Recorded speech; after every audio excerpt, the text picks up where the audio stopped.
C'est Bertrand Reich, le président du PLR, qui est votre invité ce matin, Béatrice. Bonjour Bertrand Reich. Bonjour Béatrice. Président du PLR Genevois, Simon Brandt a donc été mis en prévention vendredi dernier pour violation du secret de fonction.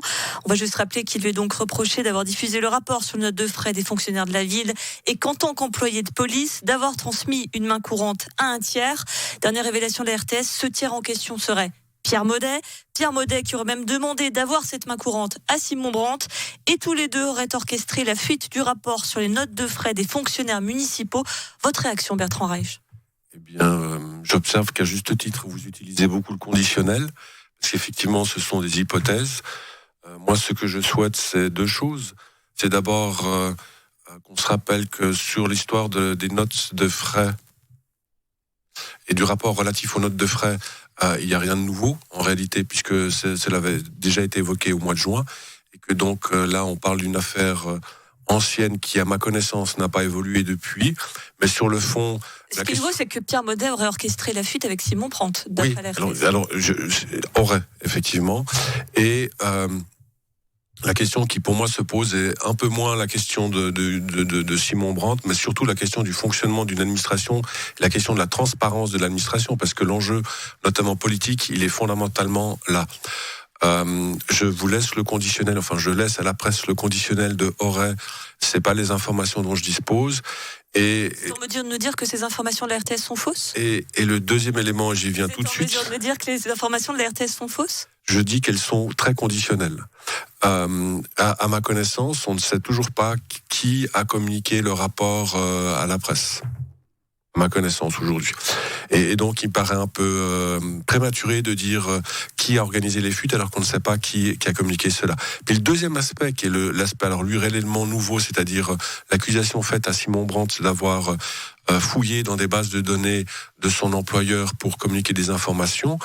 À ma connaissance, mais on le saura bientôt, et c'est là où l'élément temporel est important, ce que dit Simon Brandt, c'est qu'il n'a jamais accéder aux bases de données, et ce qu'on sait, c'est que c'est très aisément vérifiable, et moi ce que je souhaite, c'est qu'on ait le rapport de la police qui communique le fait qu'il ait ou non accédé à ces bases de données.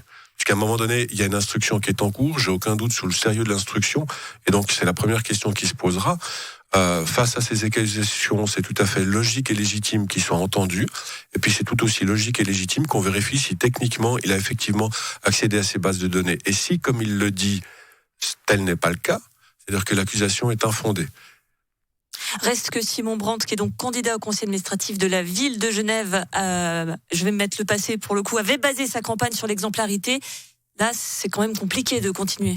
Alors, si ce que je viens de dire est avéré, à savoir qu'il est innocent de ce dont on l'a accusé, il faut en tirer les conséquences. Vous êtes en train de dire que c'est une vaste manipulation contre Simon Brandt ? Je suis en train de vous dire que ce qui concerne l'aspect nouveau, qui est l'accès aux bases de données, n'est pas avéré, et que c'est binaire. C'est si effectivement ce que Simon Brandt dit est vrai, il n'est en rien coupable des faits, parce que ces faits ne sont pas existants. Reste que cette situation va vous coûter cher, vous le savez. Nonobstant les faits qui sont reprochés à Simon Brandt, le dégât d'image, il est terrible pour le PLR, terrible. Alors, c'est une évidence que le dégât d'image est avéré. Moi, au moment où je vous parle, j'ai une pensée pour toutes les magistrates et tous les magistrats qui travaillent, qui font un travail admirable dans différentes communes, qu'il s'agisse de Satigny, Plan-les-Ouates, Vendeuvre, Collonges, Versoix, Grand-Saconnet et d'autres, dont on ne parle jamais parce que tout va bien. Et évidemment, c'est le fonctionnement de la presse que je ne critique pas, on parle de ce qui va mal et on met en évidence cette problématique. Effectivement, je préférais ne pas avoir à en parler. Reste que vous évoquez ces magistrats, il y a aussi ces conseillers municipaux. Il y a Sophie Courvoisier qui s'est exprimée dans la tribune de Genève où elle parle de cette affaire et elle disait ceci: sans préjuger du fond, mon parti trouve normal d'avoir un candidat qui est mis en prévention. Est-ce normal que le PLR ait un candidat qui soit mis en prévention, Bertrand Reich ? Alors c'est en tout cas pas souhaitable.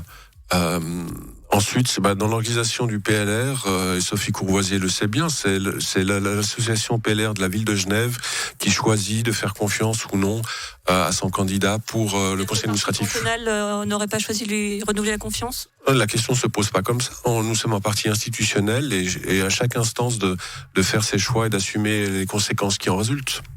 Est-ce que vous avez peur que le PLR implose ? Écoutez, si j'avais peur, je ne serais pas président. Et une partie de mon travail, c'est précisément d'amener de l'apaisement et de réunir.